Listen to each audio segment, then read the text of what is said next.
setiap air mata yang jatuh itu, dan dia akan membuat menjadi emas yang berharga. Itulah sebabnya orang yang sering dan suka menangis di hadapan Tuhan karena merasakan kebaikan Tuhan, orang itu biasanya sering kali hatinya itu lembut, saudaraku.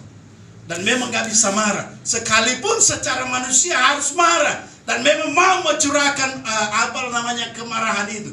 Tapi dia melihat Allah di balik masalah itu, sehingga hanya air mata yang keluar. Melihat ketidakbenaran pun kadangkala kita menangis. Melihat ketidaksesuaian dengan kehendak Tuhan, kadangkala kita menangis. Tapi tetap kita memandang Allah yang besar yang di dalamnya. Jadi saudaraku yang dikasihi oleh Tuhan, sekali lagi jangan pernah menyesal ketika kita menjatuhkan atau meneteskan air mata karena melihat kebesaran Tuhan. Jadi Bapak Ibu Saudara yang dikasihi oleh Tuhan, ayat ke-8 dinyatakan, oleh sebab karena Allah ada di tempat ini kita melihat terang itu menyenangkan hati kita. Tapi dia berkata, oleh sebab itu jikalau orang panjang umurnya, biarlah ia bersuka cita di dalamnya. Kalau demikian, biarlah GSKI Sulukasi harus bersuka cita di dalamnya. Amin. Biarlah bersuka cita, termasuk kita, saudara. Kita harus bersuka cita. Mengapa Allah ada di gereja ini ternyata? Amin.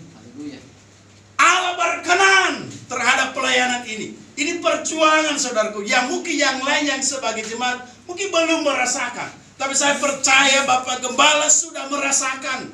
Ternyata, saudaraku, kalau kita paksakan kehendak kita, seringkali itu tidak nyaman hati. Tidak nyaman jiwa kita di situ, seperti tadi kesaksian Pak Gembala. Udah melayani di beda-beda tempat, ada aja yang kurang. Tapi saya percaya, kemarin juga pernah diskusi ngobrol dengan Pak Gembala. Saya bilang mungkin ini waktunya Tuhan. Dia bilang gak usah lagi kemana-mana, kan gitu ya. Amin. Ini sekalipun belum seberapa, bagi dunia belum tidak banyak. Tapi kalau kita coba kerjakan, kita lakukan dengan sebaik-baiknya, saya pikir kita melakukan yang terbaik bagi Tuhan. Ada waktunya Tuhan buat kita besar, sampai sebenarnya kita sudah tidak bisa lagi menampung atau tidak bisa lagi muat di suatu tempat, termasuk di tempat ini, saudara. Jadi saya pikir bukan di tempat ini akhir kita, khususnya GSKI Sulukasi. Amin. Tuhan siapkan tempat yang terbaik, yang lebih besar dari sini. Kalau semua orang yang ada di tempat ini ikut terlibat dan mau memberi yang terbaik.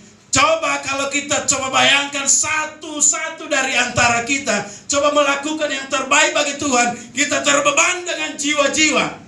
Kita lakukan dengan cara-cara Tuhan. Pelayanan di tempat ini kita kerjakan dengan cara-cara Tuhan. Maka dia akan membuat sesuatu yang ajaib, yang spektakuler, saudaraku. Amin.